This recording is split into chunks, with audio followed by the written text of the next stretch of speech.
Small businesses have lots of problems running their own payroll. So here are my 5 tips that I see regularly that small businesses encounter.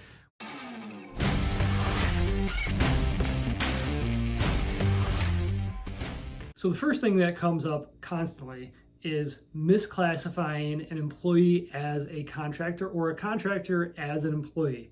So why this is problematic. So if something were to come up, you were getting audited and the auditor comes in and say, well, this person is working on their own schedule, they're using their own tools, they're not doing anything according to the office hours that you work in, that person that you've labeled as a contractor is really an employee. And what could happen there is if a contractor is determined to be an employee, then you are going to get saddled with a bunch of penalties and taxes. So not only are you going to have to pay the payroll taxes associated with having them on as an employee, but you're also going to get hit with penalties for not following the rules and regulations to classify that contractor as an employee. A lot of people will try to skirt around paying the payroll taxes by classifying a employee as a contractor, but in the long run, this can hurt you, particularly if you get audited. You're going to be hit with a lot of penalties. The next thing that comes to mind is not properly tracking time associated with those employees, and in particular related that to overtime.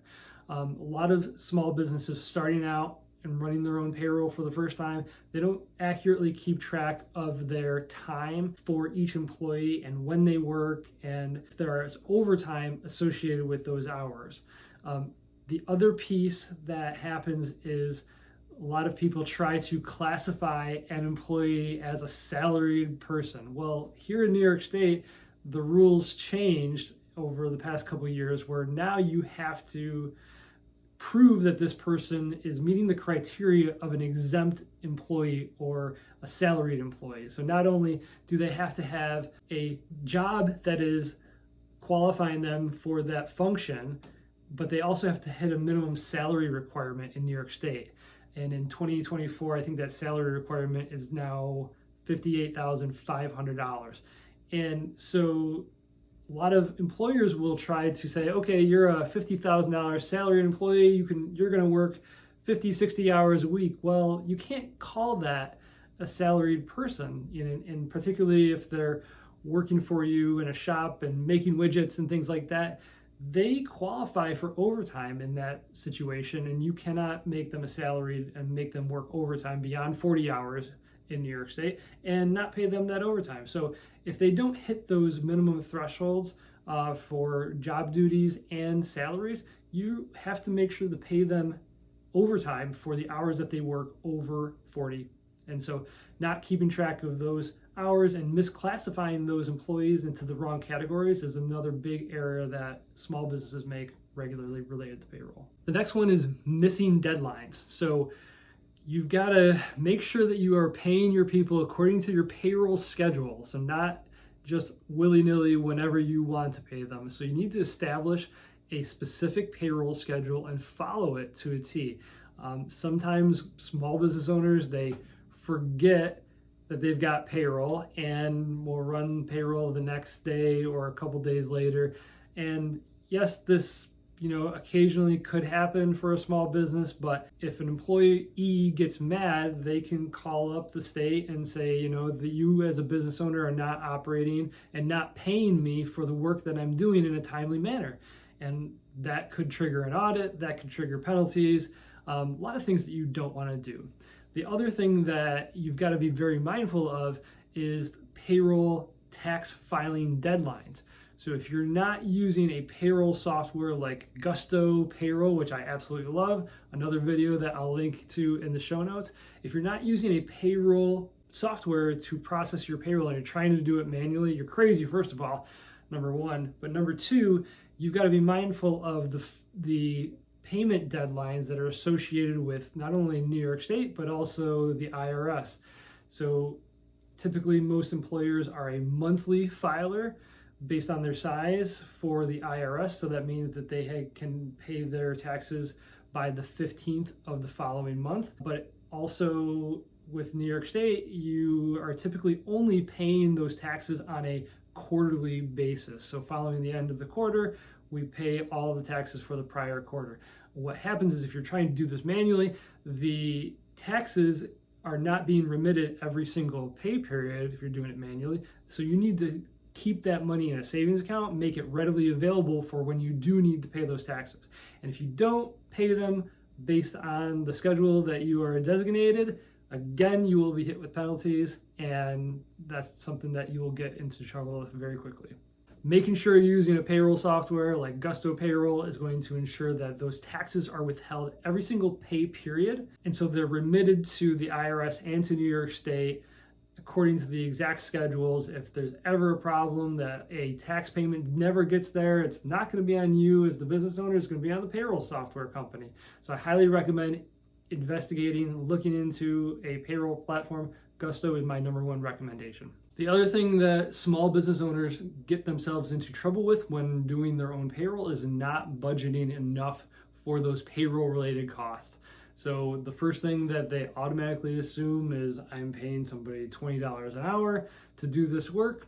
That's the only cost involved in this. What they forget is not only do they have to pay FICA taxes, which is 7.65%, they have to pay federal unemployment taxes, they also have to pay New York State unemployment taxes. So all of those costs add up to roughly 11 or 12% on top of the payroll.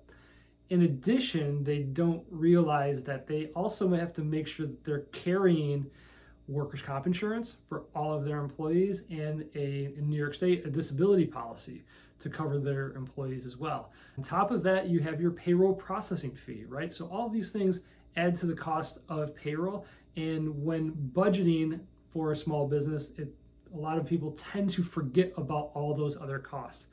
Very, very important to make sure that you have these worker comp policy plans in place prior to you running your first payroll, because those worker comp audits will initiate huge penalties for you. And I'm talking $500 or $1,000 per day penalties. And so hugely important to have those insurance policies set up prior to running payroll. If you do end up getting a notice or something along those lines related to you not carrying workers' comp insurance, it is very important to contact a CPA or an attorney to help you through negotiating out or getting out of that penalty, as long as you do have that coverage already in place. So making sure that you have all the funds in your bank account for when payroll hits. Typically in a payroll processing system, the money is coming out 2 business days before it is actually being paid to the employees. So monitoring your cash flow is incredibly important to make sure that you're not bouncing a payroll. And so if there's a debit coming to your account for your full payroll on a Wednesday for a payday on Friday, make sure you have that money in the bank account, because if the employees don't get paid on Friday, they're going to get mad at you for not managing your funds. And finally, one of the last things that small business owners don't do very well when it comes to running their own payroll is get in touch with somebody who's an expert in this area. There's a lot of moving parts when it comes to payroll. And like I mentioned earlier in the video, there's a lot of things that could get you into trouble. And everything that you do wrong has a fine or a penalty associated with it. So making sure that you work with a professional, work with a CPA to make sure you get a payroll system set up and that you're educated in how it works. And also create those communication channels with either the CPA that you're working with to run payroll or the payroll processing company to make sure that you're comfortable calling them. You know, we do payroll for lots of businesses and we're regularly calling Gusto to verify how certain things work. Creating those open communication channels will make it easier for when you do have a question, you can call the payroll company or the CPA to make sure that you are on the exact same page. And lastly, always consider HR as a huge function of payroll. So those two things are intertwined. So you always want to make sure you have your HR policy set up along with your payroll policies to make sure everybody is paid consistently, everybody is on the same page, and everybody's happy.